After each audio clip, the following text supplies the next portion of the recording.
What else? Oh, what else? Well, sat down and watched a movie with the wife when baby was asleep. Yeah, you did. We sat down and watched that Madam Web from Sony Pictures. The Marvel property that deserves all of your attention No, right now. no.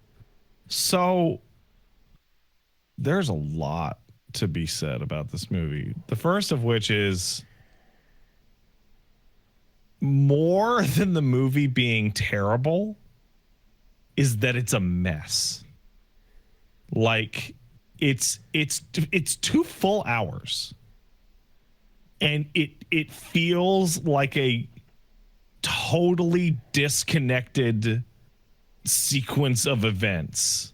Now, you are one of the few people that can actually put this in its proper context, as you The have. Morbius context. And Craven, or no? I forget. Did you? I did not see Craven. No. Okay, okay, but you have Morb on the table. Yeah. Morbius is like a terrible movie, but like it's like a movie where things go and they happen and they happen in the order, and you're like, okay.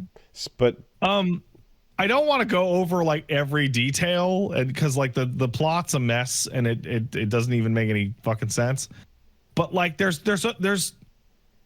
Madam Web is the only film I have ever seen in my entire life in which the following happens. A character looks at the cast and goes, "Can you excuse me? I have to leave the movie now." yeah, yeah, yeah. And walks away into a different movie. Yes. For 15 minutes and just says, "Hey, everyone involved in the plot, stay here. I'll be back in 1 week," and just leaves the plot.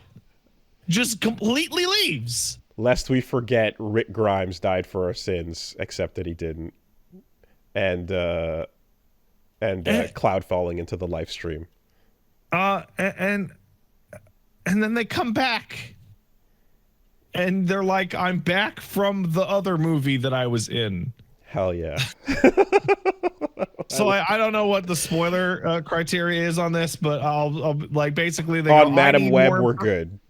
I think that she goes, "I need more information about all this spider shit. I'm going to go to Peru. I'll be back in 1 week. Stay here." And the entire movie just stops for a week as we go to her traveling to Peru so she can have one conversation with one guy and then come right back and goes, "I am now back in the movie now." And it's fucking weirdest. And the weirdest part is that's the second time she does that. Earlier in the movie, she just leaves all the characters in a spot and goes, "Stay here. I will be back later." And she just drives away, does a different scene, and then drives back. And are these moments the clues we need that lead up to Madam Morb? Oh. Are we getting our Madam Morb, or aren't we? Oh, you are. Yeah. Oh yeah, no, you get it. You get the whole there's so many little details that are just like astonishing. I thought I was going because we were listening. I figured out how to have two Bluetooth headphones connected to the computer so that the TV doesn't make any noise. So me and Paige are watching it, and I thought that there was something wrong with my setup. And I'd like other people to confirm or deny this, but the main villain of this movie, I don't know what the actor's name is. He is terrible. He is like he sounds like Neil Breen. Fake Spider-Man 2. I'm not even like, you know when you joke and you go like, haha, they're just as bad as Neil Breen. No, I don't mean that. I mean the actual cadence of the way he speaks actually reminds me of Neil Breen. Wow. Okay. And he is so bad. And okay, I'm not crazy. Like half or more of his lines are 80-yard. Oh, it's all in pickup. Yeah, okay. Not all of it. And the ADR is terrible. because he'll be like talking to somebody, and you'll have like the ambient room audio, and it'll be like shot like a movie set. And then he'll turn away, and you'll be like looking at the back of his head, and then the ADR dialogue comes out, and it sounds like us right now. Yeah. It sounds like he's doing it in a booth, and he's bad. He's so bad. They showed off the trailers of the girls and all their future spider outfits, which were revealed on a Tide bottle, I believe. Yeah, those are a movie trick, because those are in visions of the far future of what may be. Oh, it was a set up for the okay. Invest in this franchise. They're in those costumes and doing that shit for approximately 90 seconds. God, in the entire movie. It's like the Snyder peek into the future, right? Yeah. Okay.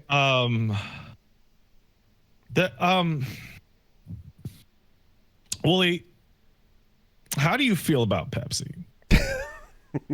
I sure hope you were drinking one while you were watching the movie. I think so. I'm trying to be hyperbolic because it doesn't. Trying not to be hyperbolic because it doesn't need it, right? We know. We all it's the breakout fucking meme of this whole bit has been the level of plot centric fucking product placement has reached new heights. It's kind of incredible. So she goes to the barbecue where Uncle Ben is at, and they hand her a Pepsi, and she goes, "What? You're not going to give me a beer? It's a barbecue." And he goes, "Well, you can't drink after you have a cardiac arrest, some bullshit." And she goes, "Okay."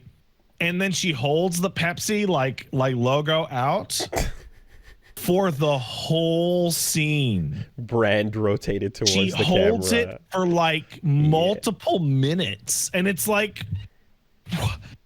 I get it, dude. I get it. It's a Pepsi. I mean, at least Snakes on a Plane had the decency to like zoom in from the Red Bull on top of the TV slowly into the frame.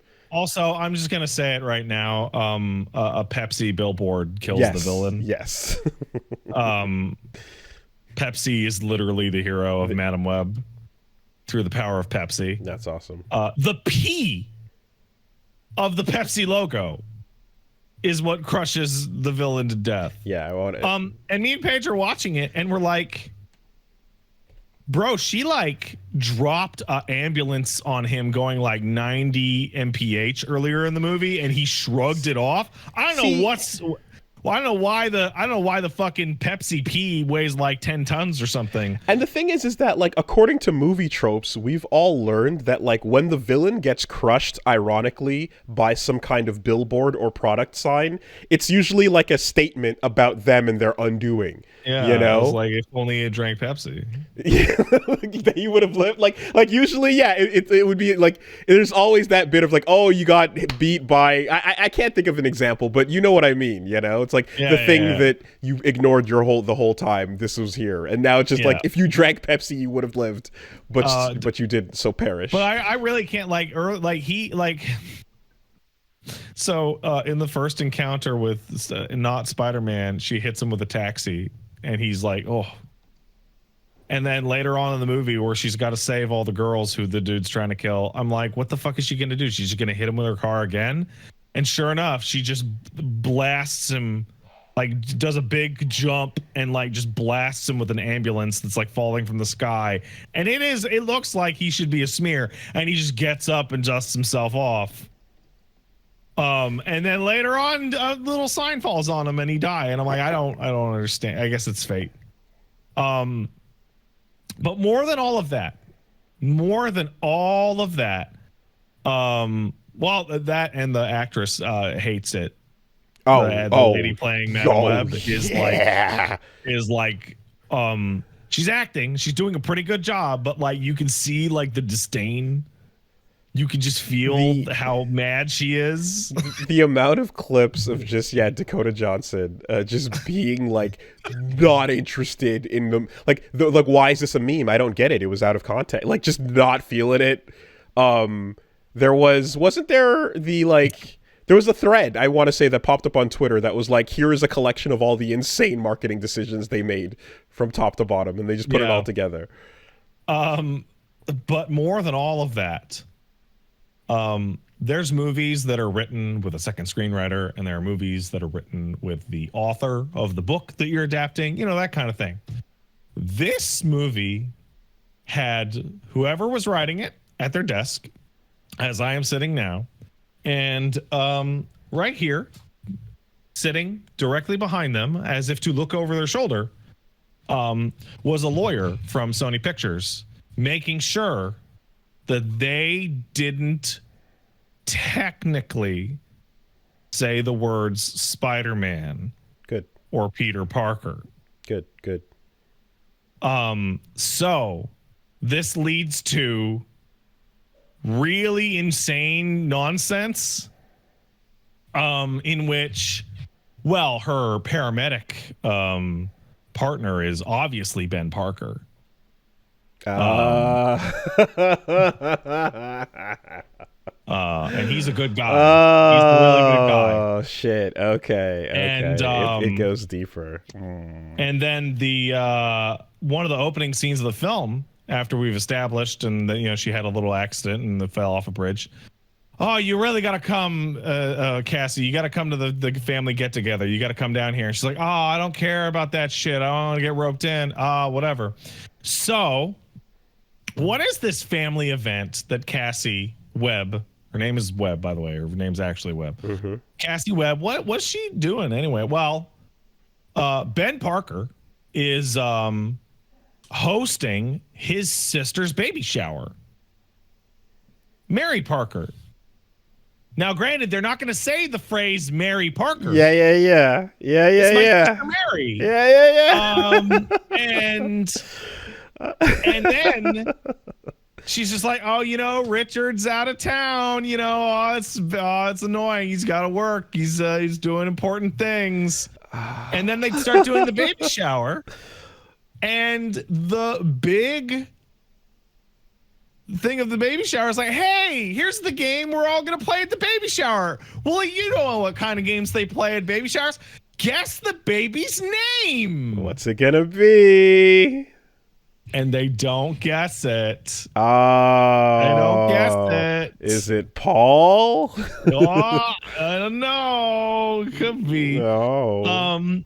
And so that's like fucking weird. Yeah, okay. Like the whole thing is just really strange. So what you're describing is a very specific legal energy. And the only other instance I can think of is everything I've heard about the show Gotham, where that child over there is looking awfully dark and nightish. He is brooding, and there is a crazy guy hanging out over here, and Alfred is up to some stuff. Look at that butler do his thing. And there's a commissioner, but we have access to some things, maybe not others. I don't know. So, you know, it's like, whatever, you're right. It's like, okay, so the movie will continue, and it goes on the plot of the bad man who's not Spider-Man. And so they get attacked by not Spider-Man, and he's like in reverse color Spider-Man outfit for no reason.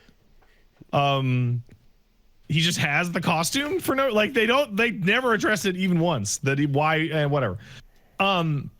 And the girls are like, that's crazy. Oh my God, he was crawling along the walls like some kind of spider person. How unoriginal and lame is it for Spider-Man to come into this world where there's been like 8 Spider-Man before him? And then they're in the cab driving away, and right after they say that, they go, I don't know what to do. We should call our parents. And then the black girl, who I think her name's Maddie, goes, I know what to do. I'll call my Uncle Jonah, and starts dialing her phone. There he is. And then, no, they don't. She doesn't finish the phone call. Doesn't finish the phone call. And that then could a be Daily Jonah Bugle and a truck buddy. goes by them. But that's not even the stupidest, weirdest shit. There's two more, and you're just like, wow, they're just dancing on a legal document with the writing of this script. So when Madam Webb goes to Peru to talk to the Magic Spider-Man, and they just chat, and he talks about how she's got magic because of some nonsense about how she got bitten by a magic spider in Peru. Because it's a magic spider. It's not a radioactive. They're magic. Oh, good. That's it's important because in the Amazon, when you're researching magic spiders, he gets like a full shot. He gets like a full wide frame shot of like him dead center, and he goes, "Oh God, what's the fucking quote? It's." When you take responsibility, you will have all the power.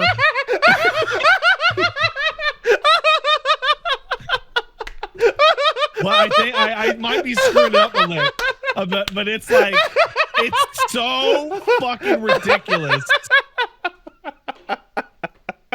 Let me get the fucking direct quote. When you take on the responsibility, great power will come. Yeah.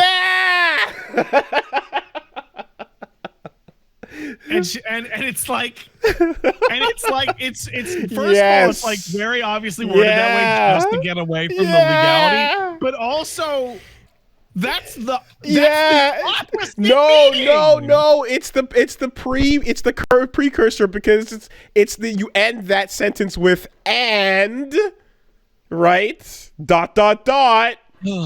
Oh, hell yeah. So here's where the movie completely falls apart in the desire to tie it in to shit that they can't tie it into, which is this. So it's kind of weird that the main character of your movie can just leave the movie for a week and nothing can happen, right? Well, the reason why that is because the three girls who will later on become spider people, but currently are just teenagers, well, they're hiding out at Uncle Ben's house. And as long as they don't go outside where they can't be seen by like a camera or like, then they're fine. They're safe, right? They're in Uncle Ben's house, and it's a safe house, and they're completely safe, right? And they have been safe for a week, maybe 8 days, right? Well, now that Cassie's coming back to New York, well, the plot has to go somewhere, right? Mm-hmm. Now, what could get Uncle Ben and all these people outside of the house in the most contrived way possible that doesn't... That's right. Richard Parker isn't home. He's abroad.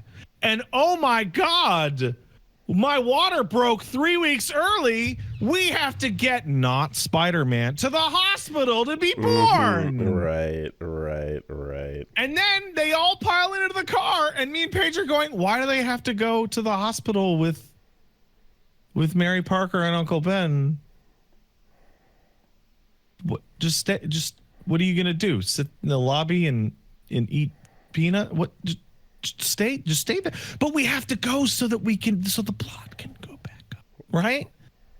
And then Madam Webb she hits that guy with that ambulance, like I told you, and then that saves Mary and Uncle Ben and all the girls from getting blown up by the evil spider guy.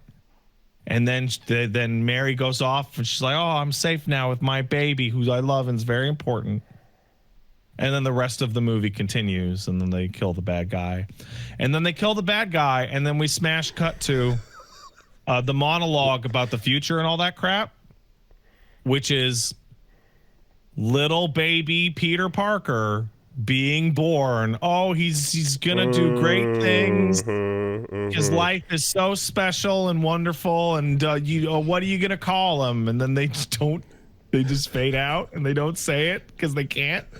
And here's one of the last lines in the movie is the girls are talking to Webb, who is now blind and in a wheelchair, because she has to get her Bret Hart sunglasses on so that she kind of looks a little bit like the comics. Hell yeah. And they go, oh, hey, where's Ben at? Oh, he's out doing whatever.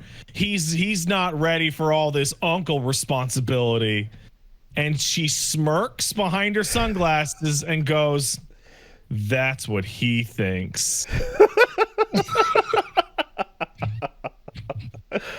Oh yeah, that's and that then rules. And then that's we see a vision awesome. of the future of all of them in their costumes, and they all look like shit. And then they go, you know what the best thing about the future is? It hasn't happened yet. And then it cuts to like 90s music, and it's like you're looking at 4 characters that will never appear ever again, ever. Bruce, when the day comes that you choose to smash, then you will Hulk.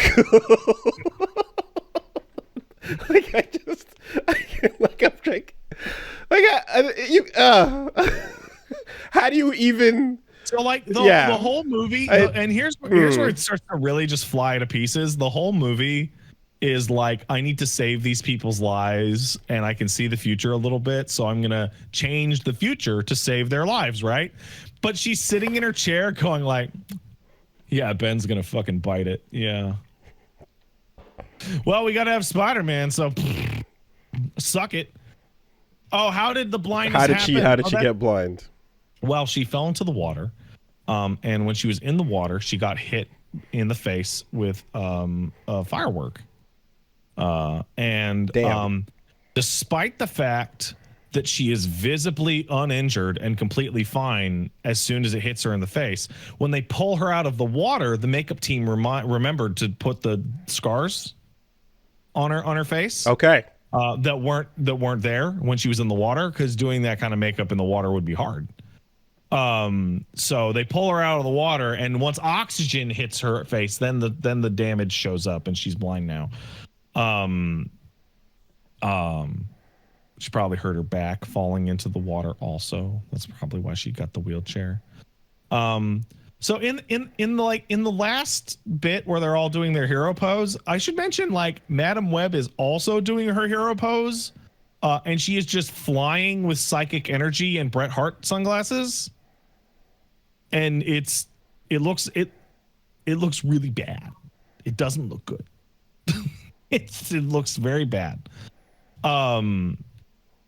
So yeah, the movie's a confusing mess, and the whole time you're sitting there going like, oh my god, they really desperately want Marvel to let them attach these, and they can't, so they're just gonna get it right up until the legal limit.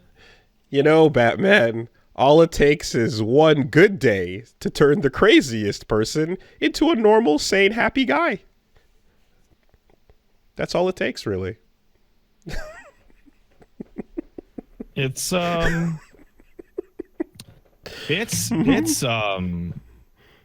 so there's like bad movies in which you're like laughing the whole time, and there's bad movies in which you're bored. Me and Paige were both just like, what? Huh? What? Like the whole time, just constant like, why'd you make the movie like this? So the funny part is that like I find when like on a macro level, zooming out for years, for decades at this point, it's always been, man, I can't believe Marvel fucked up that deal and they gave the rights away, and now we have this weird Fox Sony altverse thing going on, and oh boy, are they struggling to get it right. And then okay, they figured some stuff. Nope, they're back to struggling. It's embarrassing. You can really see that all of these actresses were told they were going to be Marvel characters in the MCU. Well, so the MCU stuff happens, and then it's like, oh, there's a good side to be on, and that's the side where Michael B. Jordan is like, fuck, I'm on the bad side of the MCU. No, and makes the jump and switches over and Killmonger's his ass into the good side.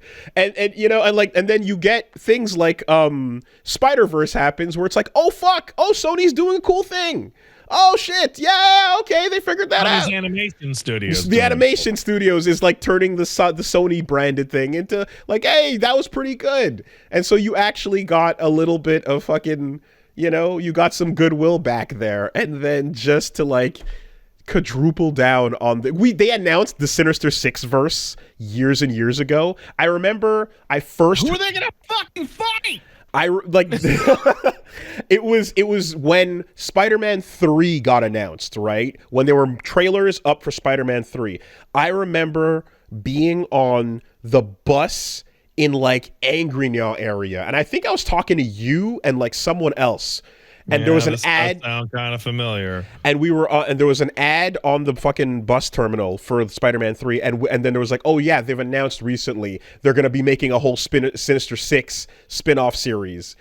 So from way back when they had this whole like alt thing in mind, and instead we just went straight to Venom, and then now we're Morbing, and now we're Cravening, and they're getting around to it. And the idea that you have to pull them all together into this giant roster of people that are orbiting around Tom Holland, and Tom Holland wants nothing to do with them and is trying to pretend they don't exist, and is just like Marge just being like, oh fuck, are they still here?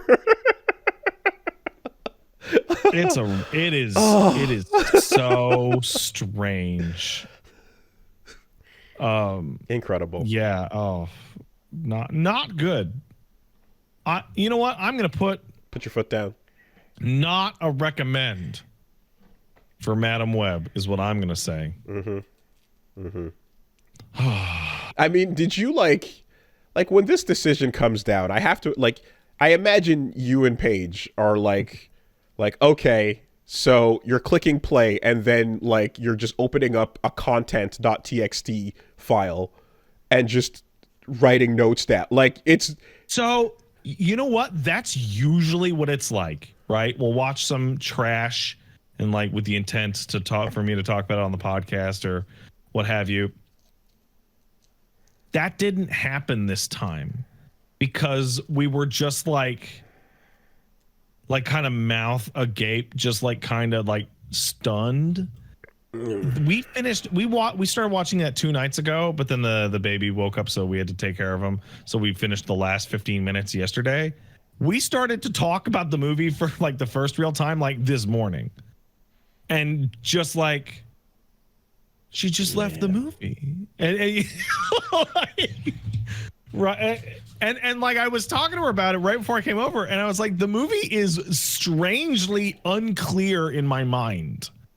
I just watched it, and I do remember the basic events and some of the scenes, but it is starting to leave.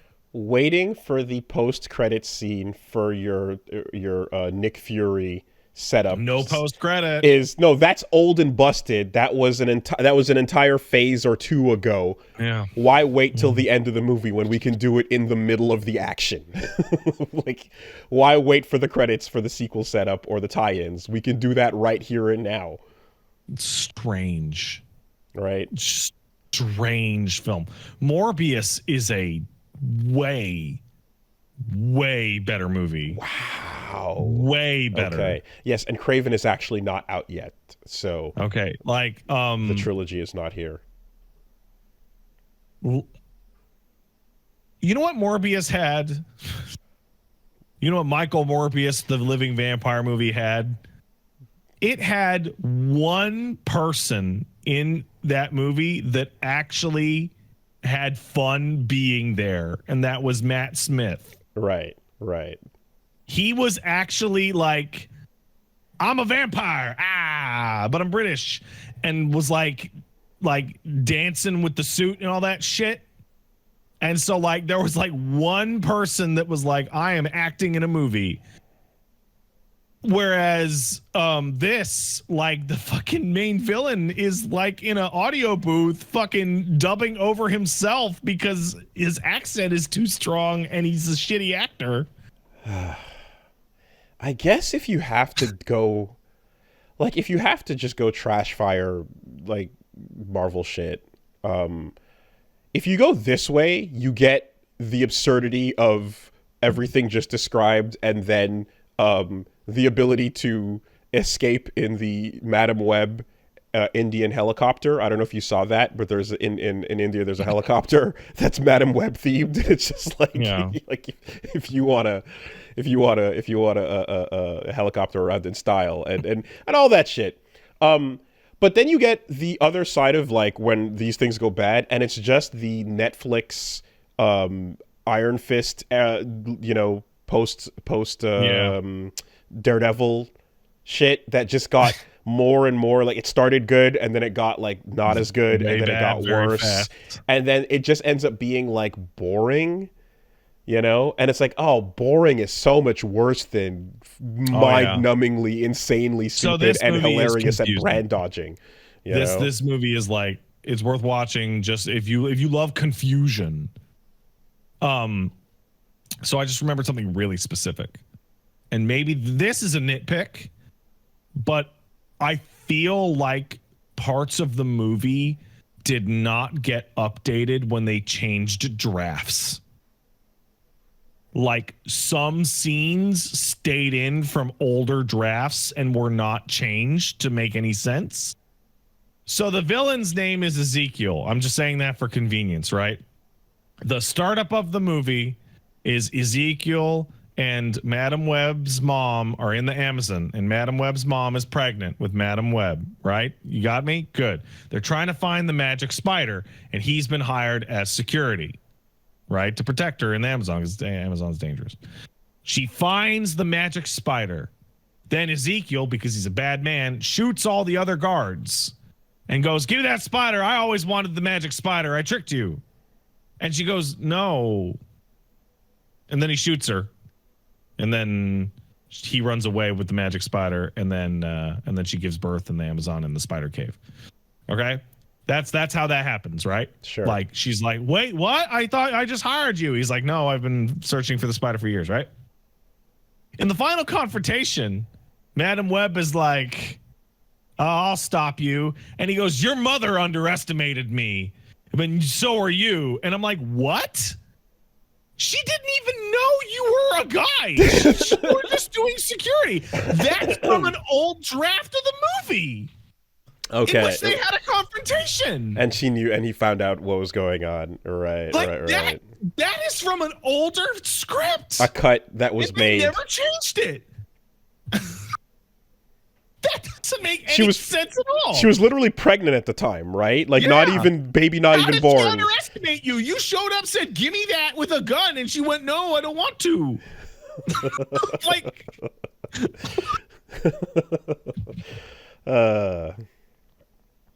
yeah. Oh, I don't know. Good also, stuff. like, hey, villain with a look, like a masked look.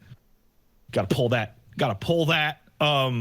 mask off so that the actor's face can be out, right? Of course. But then you have to cut to shots of him from the side because they have to ADR his voice in. And so it's like, just leave his fucking mask. Right. Just like, you're having to cut away from his face to have him talk because he's a bad actor. So just put the fucking mask back on and just dub him over entirely.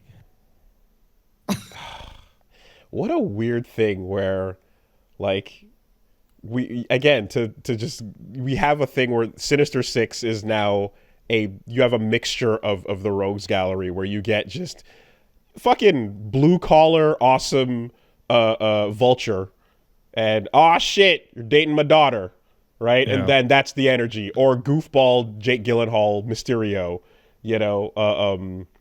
there as well. And like one half of these characters are like cool versions of them, and then the others are just fucking Did you see there was an interview with Michael Keaton in which they were like, "Hey, why was the Vulture in Morbius?" And he was like, "I don't know, man." They called me and they asked me if I wanted to do it, and I went, "Yeah, okay."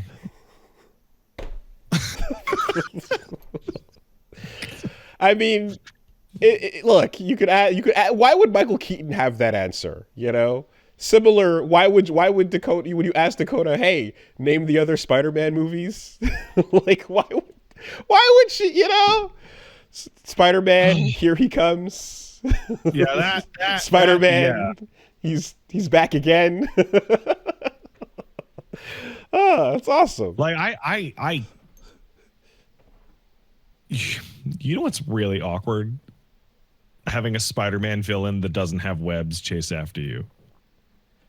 So like he's just jumping and running. He's just jumping on cars like a weirdo. Sick. And you can just like every encounter with the villain is solved by just getting into a car and driving away.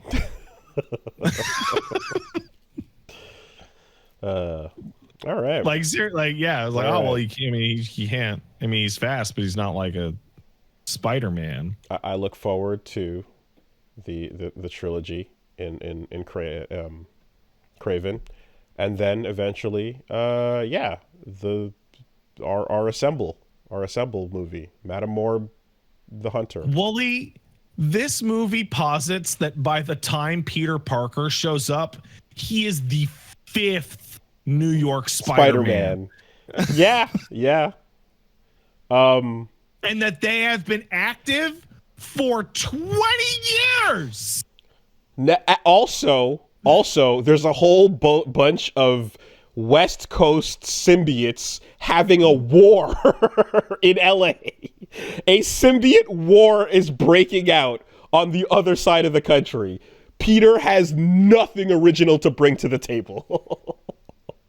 Like it's double weird because it's like now we've like I know Spider-Man comics actually have like Spider Totem and all that stupid magic shit, which I think is dumb. But like, okay, oh wow, all these people have magic spider powers. You have radioactive spider powers. Oh, ooh. Crazy. They even have the audacity to make the fucking the magic spider blue and red in the same shades.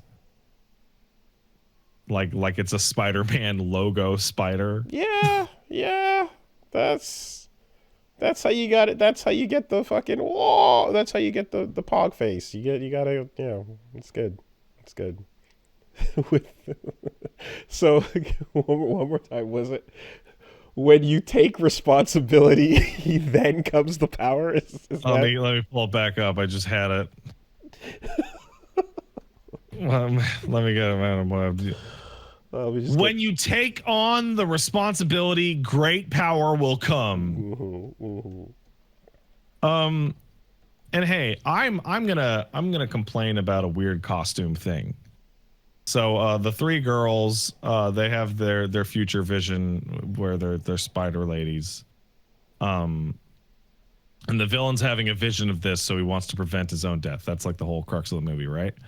And so they're all wearing like spider masks, right? And the Spider-Man outfit, but they're wearing like, I don't know what to call it, like a comic book character like girl mask, in which it's like just the eyes, nose. And you just see who the fuck they are. Yeah. And I'm looking at that. I'm like, that doesn't seem like a good costume. And the movie agrees, because the entire reason why he's like, I'm going to kill them when they're younger, is that he's like, oh, I remember what they look like from my dream. So I'm just going to do police sketches of them and then feed that into a computer, and the computer will DH them 5 years. And oh, there they are. Okay, we found them. And the mask did nothing. Well, yeah. Nothing. Sick. Like their hair is all the way out. You can see their eye color and their whole fucking face below the nose. And you're just like, what? Why even wear the fucking mask at all? I mean, it worked for Robin. No one figured that shit out forever. Robin's covers his eyes. Like your eyebrows and this around your eyes and the top of your cheekbones, that's actually very distinctive. That is way more like a Lone Ranger shit. Yeah. That is way more anonymous than the spider goggle where you can just see through the glass to the whole person. But again, they wanted, you got to see the actress. Sick. You have to.